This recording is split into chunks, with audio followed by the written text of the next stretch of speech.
Sejam bem-vindas ao Maternar Sem Fronteiras, um espaço criado por mães brasileiras que vivem no exterior. Eu sou a doutora Natalia Duarte, pediatra e orientadora parental, morando nos Estados Unidos desde 2024. Eu sou Manuela Silveira, orientadora parental, morando nos Estados Unidos desde 2009.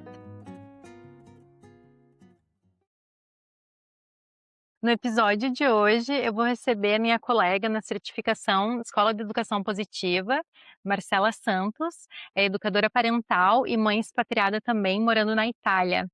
Marcela, seja muito bem-vinda e nos conta a tua trajetória até a Itália. Obrigada, Manuela. Eu tinha 17 anos, eu era adolescente, estava terminando o ensino médio, vestibular, isso foi em 9. A minha mãe já morava aqui na Itália e ela resolveu vir lá passar o Natal com a gente, que eu morava com a minha avó. E ela chegou com a minha passagem de vinda aqui para Itália. E foi assim, eu não consegui imaginar que seria uma vinda para ficar. Eu acho que na minha cabeça passava que eu ia chegar aqui, conhecer um pouco, ver um pouco de outro país, e daí depois acabou meu tempo, eu ia voltar, ir embora, e ia ficar lá, viver a minha vida, viver os meus sonhos. Eu tinha prestado vestibular, passei no vestibular. Então, eu queria trabalhar, né, é uma adolescente que estava chegando na maioridade, pensando em trabalhar, estudar, fazer minha vida, ter meu dinheiro para sair com os meus amigos. E eu cheguei na Itália dia 2 de fevereiro de 2020. Então foi sem língua, assim, de consciência do que seria estar aqui, morar aqui, viver aqui. E eu fui surpreendida com a pandemia. Eu ainda eu ainda nem sei, assim, dizer muito bem o que impactou em mim a pandemia, porque foi uma coisa que aconteceu, passou, eu estava em choque, eu estava em luto, porque eu acabei ficando presa aqui, não pude voltar, né, pro Brasil, então eu acabei vivendo um dia de cada vez.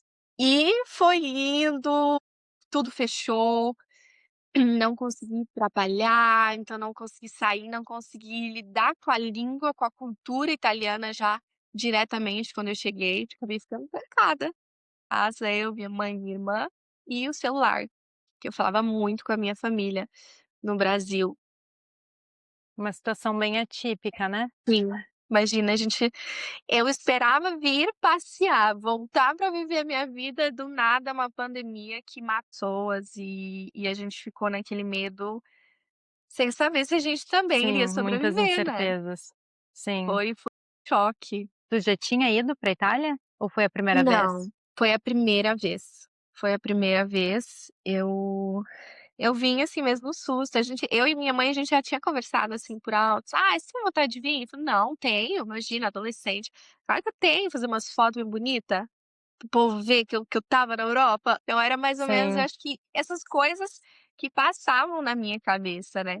Hoje eu sim, tenho 23 anos, vou completar 24 ainda esse ano, e eu tive um choque cultural muito grande depois que a pandemia passou, e depois que eu descobri que não dava para voltar, porque, a gente tinha passado um trauma muito grande. Minha mãe e minha irmã pararam de trabalhar, não tinha como trabalhar, não tinha como fazer nada, então teve esse bloqueio econômico também nas nossas sim. vidas. E aí eu saí, né, quando voltou a funcionar, eu saí de casa para trabalhar sem nada do italiano, porque durante esse tempo de pandemia eu não pensei na minha cabeça que eu pudesse ter estudado italiano para aprender a falar italiano, então eu só vivi um dia de cada vez. E muito jovem E também, né? sim, que aqui as pessoas são completamente diferentes do Brasil. Eu saí a primeira vez de casa e, ao lidar com as pessoas, elas têm umas caras, assim, fechadas, uns jeitos diretos, carrancudos, assim, de lidar com a gente. Intimidador. Sim, completamente. Aquilo, e também fora o frio, a temperatura, e aí Sim, eu porque não tu saiu do conseguia, verão assim, no Brasil, né, pro friozinho. eu não consegui entrar, né, no país, no mundo. Pra mim não era nada legal. A minha mãe achava aquilo estranho, porque era como eu olhava, assim, aquelas construções antigas da Itália, e eu falava assim: "Nossa, que velharia, que insuportável". Minha mãe: "Vai, para aí naquele castelo, vai tirar uma foto", e eu ficava: "Nossa, esse frio, não quero". Sim. Mas eu acho que eu já sentia também um pouco do que eu estava presa aqui. Eu comecei a trabalhar, eu fiz babysitter durante alguns meses, até que eu conheci o meu marido, e ali a minha vida rodou. E de repente eu parei de ser adolescente e virei adulta. Daí eu fui lidar com os aspectos econômicos, com as responsabilidades mesmo de um adulto. E em geral, muitas coisas me encantaram muito. Eu lembro que a primeira vez que eu fui no mercado aqui, a minha mãe me mandou no mercado com uma amiga dela e me deu uma nota de 20 € pra comprar um monte de coisa. E eu peguei todas as coisas e eu cheguei no caixa e eu tinha só uma nota de 20. E eu estava desesperada, porque eu vim do Brasil, né, imagina que a gente enche um carrinho pra pagar com R$ 20. A moça foi passando e aumentava de 20 em 20 centavos, aquele tanto de coisa. Como assim? Chegou no fim da compra, deu 12 €. Gente, eu estava com Nossa. muita coisa, eu estava com fardos de água, porque aqui a gente compra água pra beber, café da manhã, né, pão, muita coisa. Naquele dia eu senti o primeiro resquíciozinho de querer ficar na Itália. E eu foi Sim. muito doido, foi muito legal, eu passei muita coisa por 20 €. Sim, o custo de vida, né. Eu tive essa sensação, porque eu morei na Espanha e eu também dia, assim, com 3 € para o mercado. Tinha uma bolachinha que a gente gostava de comprar, eu e as minhas amigas, que a gente era 30 centavos. O custo de vida é incrível, né. Sim, Ver que o dinheiro rende tanto. você come, você bebe, você vive próprio com algumas moedinhas, é muito legal. Hoje se vê essa questão econômica mudou um pouco, a gente até se assusta. Eu acho diferente também tem muita gente que vai pra fora, que escolhe essa vida pelo fator econômico mesmo, né, de ter uma oportunidade maior, questões financeiras, porque aqui a gente tem uma liberdade financeira muito grande, eu não pensava nisso. Tinha só 17 anos, nunca tinha trabalhado na vida, então nunca lidei diretamente com dinheiro. Então, pra mim, isso era uma questão que eu rebatia muito, né, porque os meus pais sempre falavam: "Nossa, você está na Europa, você tem uma oportunidade incrível de estudar, de crescer aí, e você quer voltar para o Brasil". Eu venho de uma cidade Sim, pequena no Brasil de 5.000 habitantes, e meu pai sempre dizia: "Nossa, aqui tem o quê para você trabalhar? Tem mercado, não tem nada". Então eles traziam muito isso, mas para mim que não fazia sentido nenhum, de questões econômicas, porque eu não lidava diretamente com isso. sim, Quando eu conheci o meu marido ali no meio da pandemia mesmo, em 2020, não vai ter nada sério pra eu voltar para o Brasil. Foi passando o tempo e eu não consegui o emprego, e daí fechou novamente, fechou tudo novamente, o comércio, parece que fez uma abertura de verão, aí a vida meio que voltou ao normal e depois que passou o verão, fechou tudo de novo. E eu sim, sem falar italiano, sem me adaptar com aquelas pessoas que não sorriam, aquelas pessoas que eles tratam a gente mal por nada.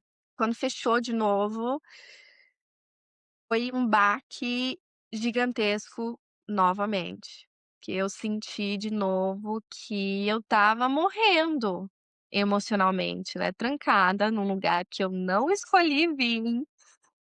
sim, E sem uma perspectiva de vida. Eu desisti praticamente da minha vida, porque eu falei assim: "Eu nunca vou conseguir estudar aqui, eu nunca vou conseguir trabalhar aqui". Até eu me adaptar com a língua, fazer as provas para entrar numa faculdade aqui, e eu fui desistindo mesmo, eu fui abaixando mesmo. Eu morava numa cidade de alta temporada de verão, então lá só tinha vida mesmo no verão. A gente tem junho, julho, agosto, setembro. Outubro acaba tudo, todo mundo entra dentro de casa, cada um volta para os seus países, e a vida acaba naquela cidade. Então ali para mim também era mais um lugar de eu não vou ter nada de oportunidade, né. Os meus pais me trouxeram, me tiraram do Brasil para eu estudar, e aqui eu tô enfiada aqui. sim. E Tiraram da quando rede de conforto, né. E Sim, a adaptação cultural normalmente, leva no mínimo 2 anos, imagina aí, tu com essa situação de pandemia, né, única para todo mundo, muitas incertezas, questões do idioma também, nem sim, imagino o teu desafio. foi fecha, abre, volta à vida normal, depois volta da vida normal. Foi muito complicado. Em 2021 foi um ano super corrido, porque foi o primeiro ano em que eu consegui trabalhar de verdade, sempre no verão, mas daí eu trabalhei, eu tive um salário inteiro, mas ainda assim não consegui voltar para o Brasil, porque eu não sabia o que fazer. Eu não sabia como comprar uma passagem de volta para o Brasil, mas eu fiquei. E aí nós decidimos morar juntos e veio a vontade de ter um filho. Em novembro de 2021 nós engravidamos. E eu achava que eu ia brincar de boneca, gente. Chorou, pegou no colo, trocou o bumbumzinho, deu comidinha, acabou. Também um choque cultural muito grande é que a gente quis engravidar, nós engravidamos e nós fomos num médico particular aqui na Itália. Sentamos na cadeira, contamos, ele olhou pra minha cara, ele falou assim: "Você quer prosseguir a gestação?" Aí eu falei assim: "Como assim, gente? Essa pergunta é normal?" Falei: "Claro que eu quero." Ele falou assim: "Você só tem 19 anos, você pode tirar o bebê." Eu achei que ele estava falando isso só pra mim. A gente ficou super bravo com o médico, a gente foi pra casa, assim, achando um absurdo aquilo. Mas nós Sim. descobrimos ao longo do tempo que é comum que eles fazem essa pergunta para todas as pessoas que chegam no consultório gestando. Nossa, que interessante, né. Tudo se resolve com essa Sim, o resposta. aborto seletivo, ele é legalizado, então, aí na Itália? Na hora que você chega no médico, eles fazem essa pergunta, depois eu não sei como funciona o procedimento, eu não sei se por livre e espontânea vontade a qualquer momento você pode fazer, mas todas as pessoas que eu conversei depois disso foram perguntadas a mesma coisa.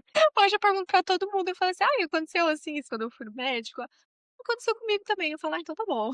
Que eu gosto de saber se não foi só comigo. Mas Uma eu das vou dar diferenças culturais, na sim. maternidade, já no início aí, né? No Brasil, a gestação é uma coisa muito grande pra gente, é uma coisa muito gloriosa.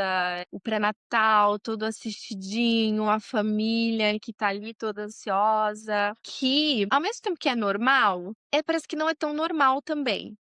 Foi um choque também muito grande deles, porque eu só tinha 19 anos, então cada vez que eu chegava pra uma consulta, eles me olhavam indignados. Toda e qualquer pessoa, tanto as pessoas da sala de espera tantos médicos, porque eu era muito nova.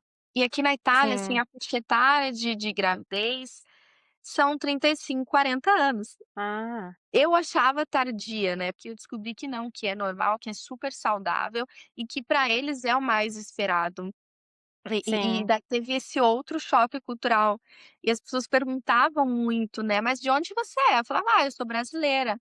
Então, por isso, né, porque as italianas engravidam super tarde. É, aqui aos 35 anos, a partir dos 35 já é considerada gravidez geriátrica nos Estados Unidos. Sim, e no Brasil também, se não me engano. A gente tinha essa, né, que as Pode pessoas ser? consideram, sim, 40 anos já é uma gravidez super assistida, de De alto risco. risco. Aham. Aqui, imagina, aqui 40 anos, você tá na flor da idade para engravidar. Sim. E aí entrando nesse assunto, né, do sistema de saúde na Itália, questões de parto, assim, como é que é? Porque a gente sabe que no Brasil, generalizando, o índice de cesarianas está super alto e, né, Estados Unidos, muitas brasileiras se frustram, muitas já querem chegar agendando cesariana e não é todo médico que agenda, né. Eles priorizam muito, acho que está revertendo também, né, a questão do parto normal. Como que é, assim, na Itália, essas questões? Eles priorizam fortemente o parto natural. Para eles é extremamente importante. A cesárea, eles não marcam cesárea. Se tiver necessidade, é na hora, mas eles seguem um acompanhamento gestacional todo em prol do parto natural. E para mim tem mais esse choque. Eu não sei se eu tinha mais medo do parto natural ou da cesárea. Eu sei que eu fui me Sim. naturalizando, me familiarizando com o parto natural, e aquilo virou um sonho pra mim. Então a gente pesquisou muito, porque a gente ouviu falar muito mal daqui da Itália, que é sobre isso, que aqui eles transformam o parto em sofrimento, porque você vai tentar até o último minuto. Só depois disso você vai, então, para a cesárea. E eu tive uma experiência completamente diferente. A gente fez o acompanhamento, foi sempre muito explicado. Eu levei muita dúvida também. Quem eu escuto que quer engravidar ou que já está grávida, eu falo: "Não tenha medo de perguntar, não tenha medo de pesquisar, de levar qualquer dúvida. E se você escutar qualquer fofoca pela rua, chega na médica e pergunta". Que no mesmo hospital, com a mesma médica, eu ouvi um relato de que aquela médica forçou o parto. E eu cheguei na médica, eu falei: "Meu parto ele não vai ser forçado, né, vocês não vão subir em cima de mim". Ela falou assim: "Jamais, de jeito nenhum". Ah, isso que tu quer dizer forçado, tipo, de realmente força bruta. Sim, de força física, de subir, de empurrar. De abrir. Eu me informei de tudo, eu fui muito curiosa durante a minha gestação toda, cada mínima dúvida eu ia e eu pesquisava porque aqui eu fiz com o sistema público, do momento em que você descobre que está grávida até o final da sua gestação é tudo gratuito. Você procura o hospital que você quiser para você fazer o teu acompanhamento. Só que, assim, não tem um médico que vai te seguir, você vai ser seguida pelo hospital e o médico que estiver livre naquele dia. Mas eles têm a cartela gestacional e eles vão seguindo através daquilo. Então, toda consulta eu levava uma dúvida, eles controlaram muito o meu peso e eu vivia perguntando de tudo. Então a gente fez ali o acompanhamento todo para um parto normal, vai ser aquele parto lindo de banheira, vai ser como que vai ser? E ela falou: "Como você se sentir melhor, se você quiser de pé, se você quiser deitado, se você quiser de perna para cima, de perna para baixo, aonde você quiser, vai ser". Antes de eu ganhar neném, o meu filho virou, ele já estava ali com a cabecinha para baixo, só que daí 2 semanas antes ele sentou. E ali começou um desespero do hospital gigantesco, porque uma menina de 20 anos não pode ganhar um bebê de parto cesáreo, pelo amor de Deus. Eu fui no hospital 15 dias seguidos, dia após dia, para fazer o acompanhamento. Eles tentaram fazer a manobra para virar o bebê, para reencaixar o bebê, mas não era possível, porque ele parou de crescer. Eu sou muito pequenininha, sou muito magrinha. E daí não tinha mais expansão, então ele não crescia mais. Marcamos a cesárea com 1 semana e foi um choque. Eu fui, continuei indo no hospital todos os dias, 2 vezes no dia, pra acompanhar o batimento do bebê, tudo certinho. E eu chegava lá, era sempre um choque, né, com eu ser muito jovem e com a possibilidade de cesárea. E falando disso, eu ganhei neném no mesmo tempo que uma outra famosa, ela fez cesárea por escolha, e eu lembro que isso virou uma polêmica muito grande no Brasil, das pessoas escolherem fazer cesárea, tem pessoas que escolhem fazer cesárea no primeiro mês de gestação, e no Brasil você vai, você paga, você faz. E aqui logo que eu tive que fazer a cesárea, eu acabei tendo que fazer cesárea, ele não virou, eu já sofri o meu primeiro ataque nas primeiras horas que eu voltei para o quarto. Chegou a moça que arruma as camas do hospital e ela pediu pra eu levantar, eu falei assim: "Ah, eu fiz cesárea".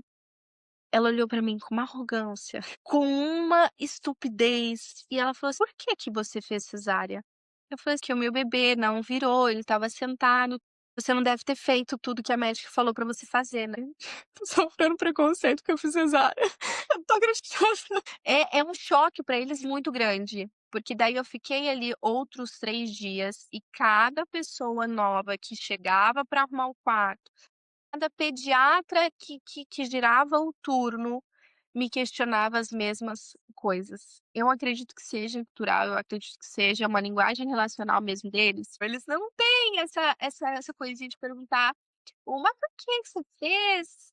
Mas aconteceu alguma coisa?". Não, porque nós brasileiros, a gente é muito curioso, então a gente vai perguntando, vai fazendo a pessoa responder tudo.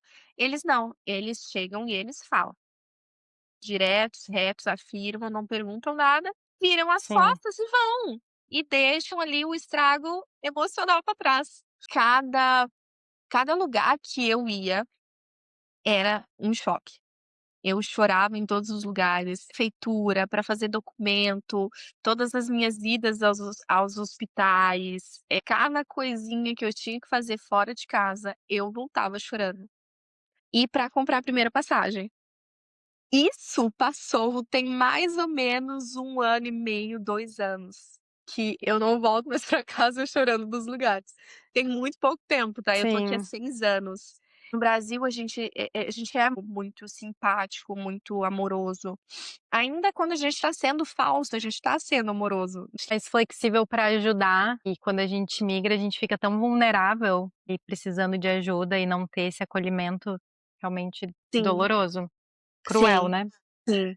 A gente vai aprendendo a lidar. Eu achava que era comigo. Parei de chorar, porque eu entendi que é o jeito deles. Gente, é real. Eles são A assim, gente eles não escuta estão. falar, né, que os italianos Sim. são mais E eles não diretos, são mais maldosos, eles não são raivosos, eles se expressam assim, diretamente. Depois eu trabalhei numa loja e eu virei um espetáculo. Pessoas iam lá pra me ver, porque eles falavam: "Eu gosto de você, porque a gente chega aqui e você tá sorrindo". Eu falei: "Por que que você não sorri também?". Mas não tem jeito. Agora, o meu filho começou a escola no ano passado, em setembro de 2025. Aqui a educação italiana também, eles prezam muito pela independência da criança, a autonomia a todo custo. E Pedro, o meu filho, ele foi para a escola com 3 anos. Ele não foi antes disso, nós pudemos ficar com ele em casa, e daí para eles já foi um choque muito grande, que é uma criança de 3 anos, essa criança já tinha que ter ido pra creche, essa criança já tinha que ter socializado, essa criança já tinha que ter aprendido a lavar a sim. mão, a fazer tudo. E eles falam abertamente as coisas que a criança já deveria ter aprendido. É obrigatório, com 3 anos, as crianças Hum, iniciarem a escola desfraldadas. tá. Mas já é obrigatório entrar na escola com 3? Sim, Hum. desfraldadas, inclusive. Sim, sim, entendi. É obrigatório entrar com 3 anos e já deve estar desfraldado. Deve estar. É um Interessante. requisito. Para mim foi um choque muito grande, porque você entra na página de inscrição e já tem que a criança precisa ter o controle dos esfinteres, tudo, tudo certinho ali, o controle para ela poder entrar na escola. E meu filho, que usa fralda até hoje: "Marcela, como que você fez?".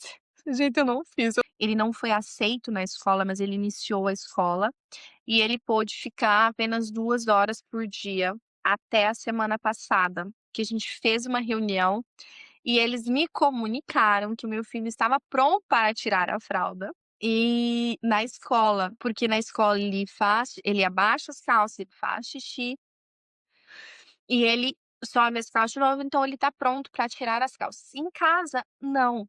Em casa ele não faz isso, em casa ele não quer fazer, ele se sente mais confortável na fralda, e daí a gente foi levando isso para a escola. Só que para a escola é um absurdo. Eu estou atrapalhando o desenvolvimento do meu filho, não permitindo essa Sim, autonomia dele. O que a gente sim. conhece, né, Manuela, que tá completamente esperado, que é isso mesmo.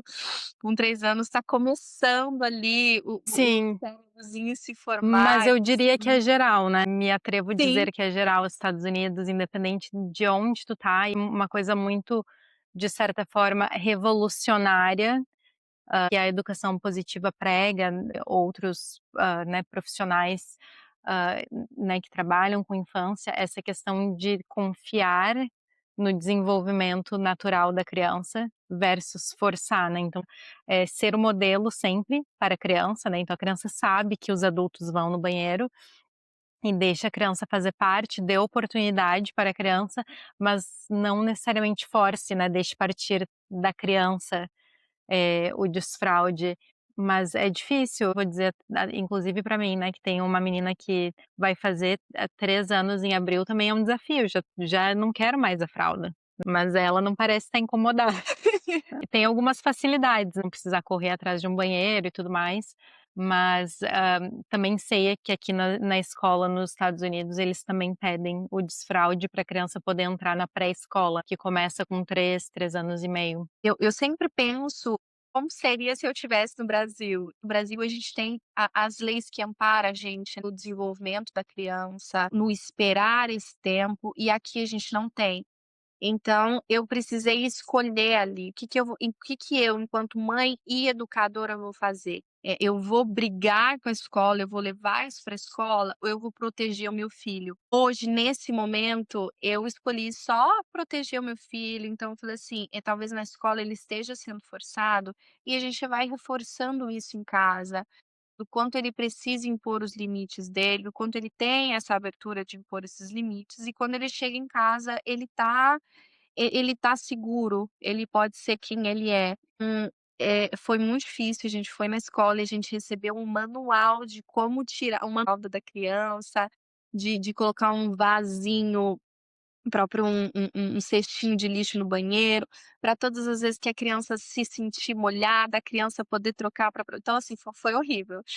E daí, conforme ela vai ficando molhada, ela vai aprendendo que não pode mais fazer na calça. E daí eu decidi não impor as minhas questões, nada, porque eu também não fui ouvida, eu não tive espaço para ser ouvida, então a gente decidiu assim, eu falei assim: "Olha, se aqui na escola ele tem toda essa autonomia, vamos adaptar a fralda? Vamos colocar uma fralda de cuequinha, aquelas que sobem e desce como se fosse uma cuequinha e vocês, aprimoram essas habilidades, essa autonomia dele, e em casa ele tá seguro e também se tiver algum escape ele tá seguro".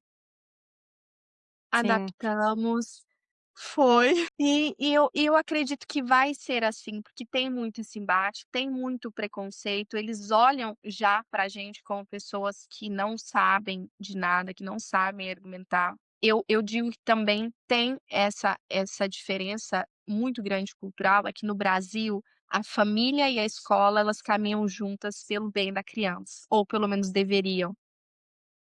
sim, E aqui, a escola, ela quer caminhar sozinha. Ela não escuta a sim, família.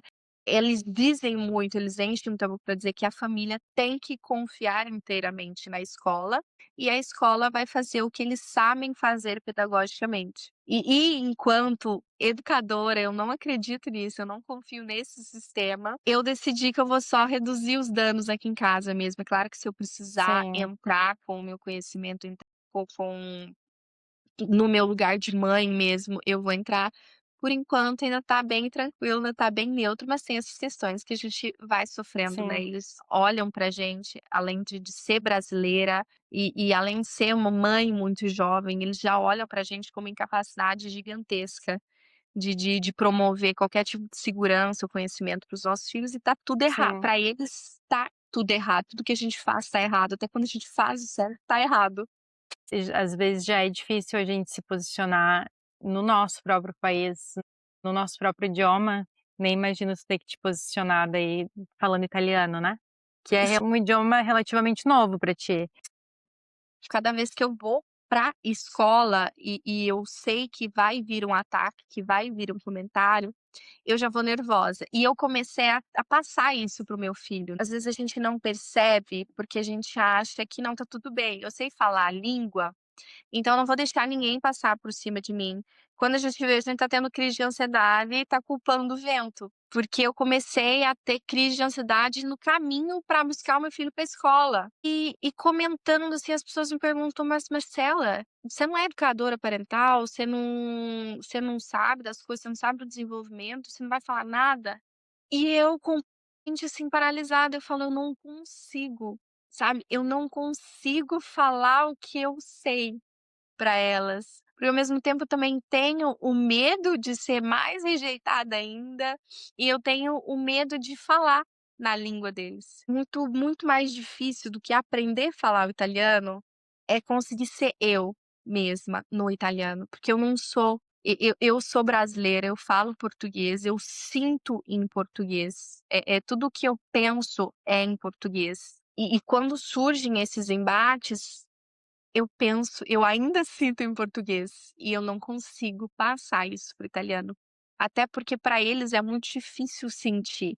Eles são muito racionais, eles estão ligados no racional o tempo todo. Então para ele qualquer sinal de Sim, fragilidade nosso é uma coisa estranha, é uma coisa que eles rejeitam já na hora, né. Eu já chorei pra professora, por isso gente, foi caindo. A professora foi falando e foi caindo. E ela olhou pra mim e ela falou assim: "Você não pode chorar, porque teu filho tá vendo o quanto você é fraca. Ele não vai ficar na escola com uma mãe chorando igual você. A gente faz um trabalho tão grande, a gente vive a educação positiva, a gente estuda". E eu não fui capaz de responder. E depois eu pensei, eu falei assim: "Que bom que eu não fui capaz de responder. Que bom que eu dei um passinho pra trás sim. e eu deixei". Eu senti a raiva que eu estava sentindo, porque eu senti muita raiva. Eu falei: "Gente, isso aqui não é lugar para o meu filho, eu não posso aceitar isso, eu não posso deixar isso acontecer". Mas, ao mesmo tempo, eu fiquei Sim, muito orgulhosa de ter respirado. Assim como teve outras ocasiões que eu precisei responder, com muito respeito, com muita educação, mas eu precisei responder, porque senão, gente, eles abusam da sinceridade deles. precisa dar os limites. Sim, com certeza, tempo todo. Sim, obrigada por compartilhar, né, e realmente, tem muita gente que acredita em que os pais não podem demonstrar sentimentos, e a gente precisa demonstrar que somos humanos também, né, e nós sentimos, e claro, sem colocar a responsabilidade nos nossos filhos de cuidar de nós, mas mostrar que todo mundo sente medo, né, todo mundo sente, alguns demonstram mais do que outros. Tu falou um pouquinho da questão de idioma, sobre bilinguismo, né, como que funciona a questão do idioma, na tua casa e a questão, né, da cultura brasileira. Que, fa aqui em casa a gente fala português. Desde que o Pedro nasceu, a gente fala só português. E a gente se sentiu muito seguro em falar só português.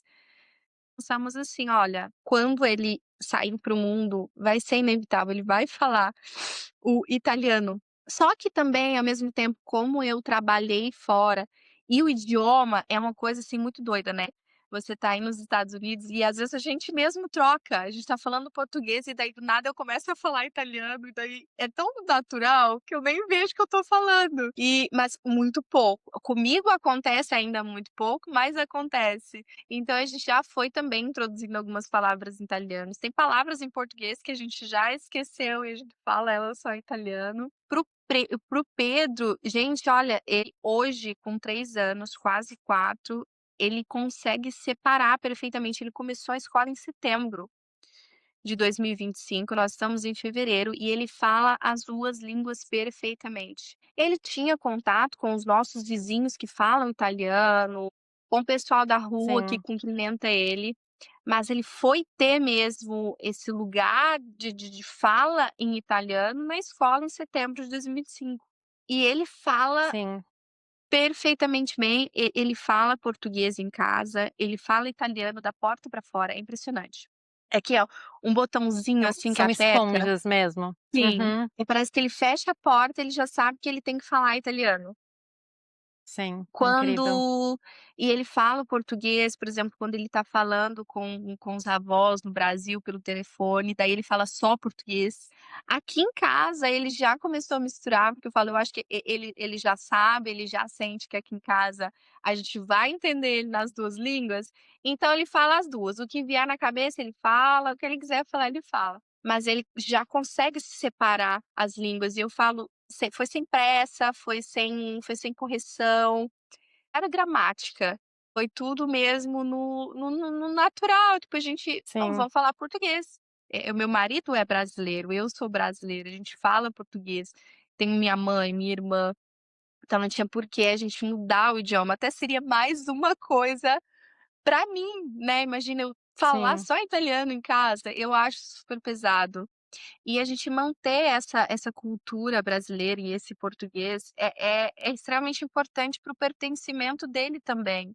Ele é italiano, mas ele também é brasileiro, E eu espero que ele fique muito feliz em saber que ele é brasileiro, que ele tem essas 2 grandes e lindíssimas oportunidades de ser o que ele quiser ser. Agora a gente tem esse exemplo maravilhoso do Lucas, o menino que ganhou a primeira medalha olímpica dos Jogos Invernais, que é um menino de dupla cidadania, de dupla cultura, e Sim, e ele se incrível. sentiu extremamente pertencente no Brasil, pelo Brasil, porque a mãe continuou a falar português, porque a mãe continuou a cozinhar comidas brasileiras e trazer a cultura brasileira.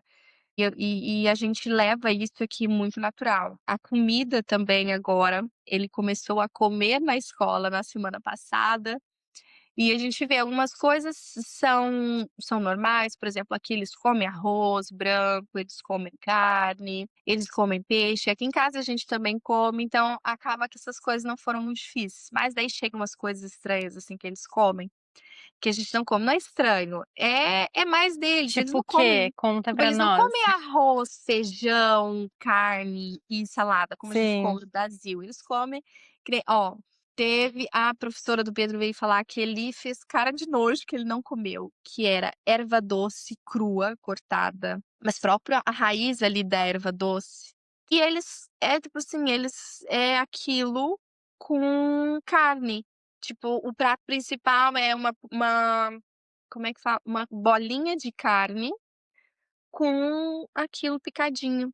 Aí a professora falou pra mim que ele não comeu, que ele fez cara de nojo, eu falei assim: "Ele nunca comeu isso". Eu falei: "Nem eu". Então assim, sim, as sabe. E daí diferenças. ela falou assim: "Nossa, mas vocês têm que oferecer mais comida italiana pra ele". Eu falei assim: "Ah, a gente oferece comida italiana, a gente vai no mercado e a gente compra o que tem lá, e daí a gente Pra cozinha". massa. Eu falei. Sim, E tem muita coisa, a gente acha que eles comem muito macarrão aqui, eles até comem, mas não é tanto quanto a não é gente tanto. pensa. Não é tanto quanto a gente Sim, pensa. é só no restaurante italiano fora da Itália. Sim, sim, eu falo, eles comem macarrão, mas não é tanto assim.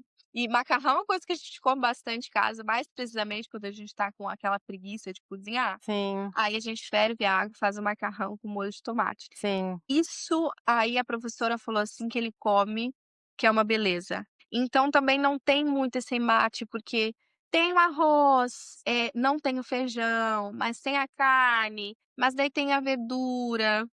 E assim, pra ele não foi tanto choque. Por exemplo, eles comem bastante nhoque, verdura eles comem demais. E aqui em casa a gente também come. E é assim, ele não viu tanta essa diferença. A cultura em geral italiano, data comemorativa, as festas que eles festejam, a gente ainda não tá muito ligada.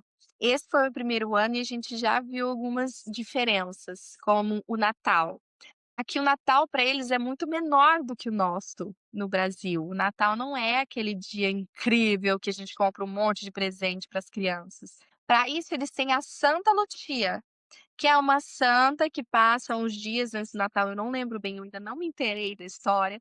E ali é um dia importante para criança, para dar presente para criança. E daí o Pedro já veio com o desenho da escola, e daí todo mundo ganhou presente de Santa Lucia, todo mundo perguntou para ele o que queria pedir para Santa Lucia e ele não sabia quem que era Santa Lucia. Então agora que também que ele entrou na interessante. es sim, agora também que ele entrou na escola, também vamos conhecer isso, né. Sim, É uma coisa muito também para mãe que tá no exterior, que às vezes a gente acha que vai ser um caminho de solidão sem fundo, a gente vai maternar sozinha para sempre, mas foi muito curioso que ele começou a escola e só com um bom dia mesmo, assim, com um sorriso, a gente já criou amizades, sabe. Então a gente já tem as amiguinhas dele da escola e que daí eu fiz amizade com a mãe. E a gente vai criando esse vínculo para fortalecer tanto a língua quanto a cultura. Então eu super curiosa, e delas já me explicaram e vão me explicando, já me chamaram para jantar na casa deles, então a gente ai já que está legal. entrando. Foi assim, ele começou a escola e a gente começou a vida na Itália finalmente. Então eu falo: "Tem uma Ai, luz que no fim legal. do túnel". Quando a gente acha que a gente vai Sim, passar, a gente vai ficar para sempre sozinho aqui, a gente não vai. Claro que a gente tem que se abrir também, porque como eu digo, o claro. jeito deles é muito diferente do nosso. E a gente se abriu e a gente aceitou e entendeu que é isso mesmo, que é o Sim, jeito deles, que tá tudo bem. Cada um tem a sua linguagem, né, a linguagem que a gente cresce, que a gente aprende, que a gente vai espelhar sim. para a sociedade depois. Os Tem nossos esse filhos tem trazendo sim, oportunidades, né. tem Oportunidades esse pra gente caminho. se uhum. Sim, tem esse caminho. A gente vai conseguir respirar, a gente vai conseguir sentar e tomar um café. Até tem uma mãe que a gente deixa as crianças na escola e a gente volta a tomar café pelo menos uma vez na semana. Então, Ai, que ótimo. já Criando é um comunidade. respiro. Sim, já é um respiro muito grande. Eu pensei que fosse ficar aqui sozinha pra sempre. Eu falei assim: "Mas vai ser eu, meu filho, meu marido, só". Mas a gente consegue. Ai, adorei saber mais de ti. Eh, tem mais alguma coisa que tu gostaria de compartilhar com a gente? Como é que tu chegou até a educação positiva? Durante a gestação, eu falei que eu era muito curiosa e eu comecei a perguntar tudo para o Google, todos e qualquer detalhes. Eu comecei a perguntar desde o que que eu preciso comprar, quantas fraldas de cada tamanho, até o funcionamento do sistema nervoso. Por que que o bebê chora? Às vezes deveria ser uma resposta tão óbvia, mas eu fui perguntando essas coisas e fui conhecendo e fui entrando. E o Instagram começou a mandar, né, conteúdo, viu que aquilo estava nas minhas buscas e começou a mandar conteúdo. E veio para Sim, mim o conteúdo da Maia. Então ali foi a minha primeira entrada na educação positiva. Eu acho que eu estava gestante de uns 5, 6 meses, e veio o vídeo da Maia, e rolou num vídeo da Maia, rolou essa primeira conversa em casa. O que que a gente quer para o nosso filho? Será que tá tudo bem a forma com que a gente foi educado? Será que a gente é feliz? Será que a gente será que ele faltou alguma coisa? Será que teve coisa demais? E dali começaram a aparecer infinitos conteúdos de parentalidade consciente, de educação positiva, de disciplina positiva, tudo possível, de tudo possível.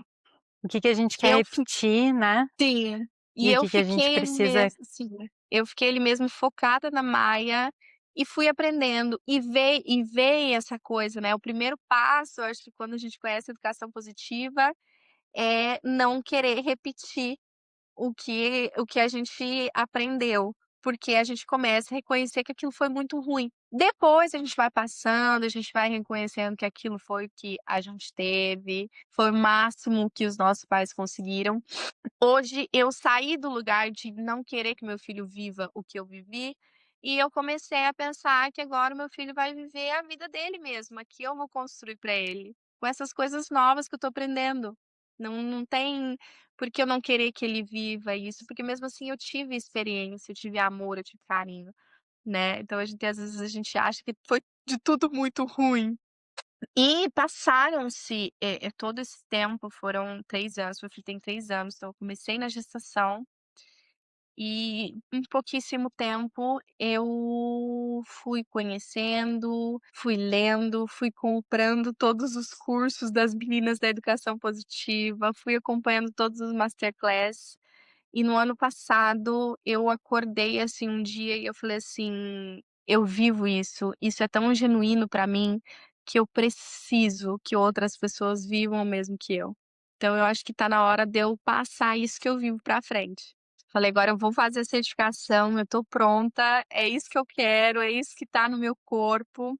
Eu quero ajudar outras mães, eu quero apoiar outras mães, e eu quero garantir que outras crianças também tenham a oportunidade de serem respeitadas, né, de serem amadas incondicionalmente, para que a gente tenha mesmo um mundo melhor". Eu falo: "Eu crio meu filho para a esperançazinha pequenininha de um mundo melhor". Então eu quero que outras mães também tenham essa esperança de um mundo maior.